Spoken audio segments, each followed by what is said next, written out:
Good day, this is John from Dambest. I just wanted to do another little short video on our new float bolt system so that people can see just how easy it is to adjust.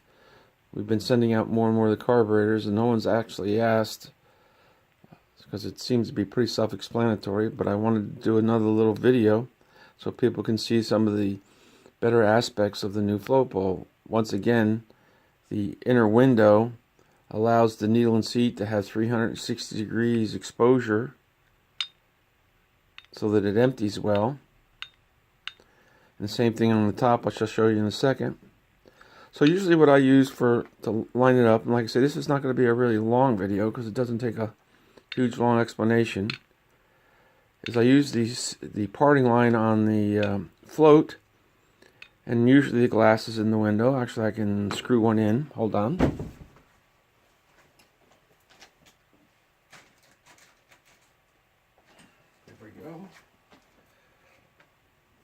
So you can see exactly what I do. So I'll just screw one in without the seal on it right now.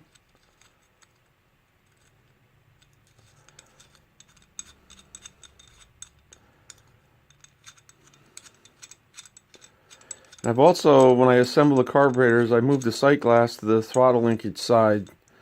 It just seemed like over time it just was more logical. When you're working the throttle, you can just easily look at the fuel through the sight glass, so I moved it over. So when you see it come an assembled carburetor, the sight glasses are on the linkage side. I know that's unusual, but it just makes more sense. You're working the throttle, you can look down in the sight glass, each time without any problems.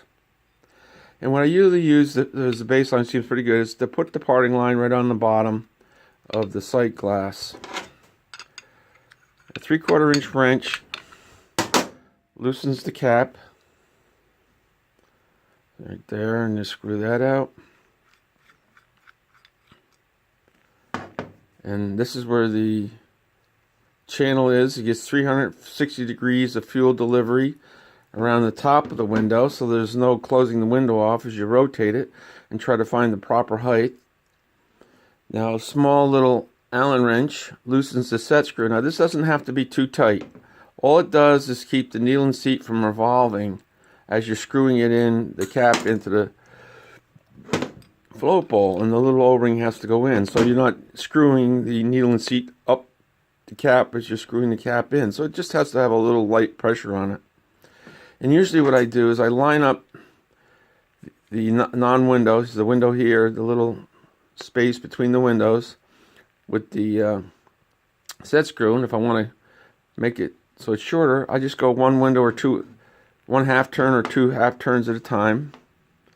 Like right now, I figure 2 half turns, and that's just what I use at the beginning.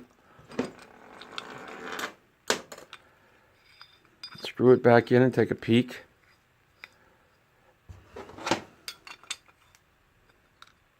And bingo. It's right where I want it. And that's as much trouble as it takes in the beginning. So it's a super easy adjustment. I know the other ones have the screw and the little nut on the top, but there's, the nature of doing that, you have no 360 degree fuel delivery on the top of the needle and seat.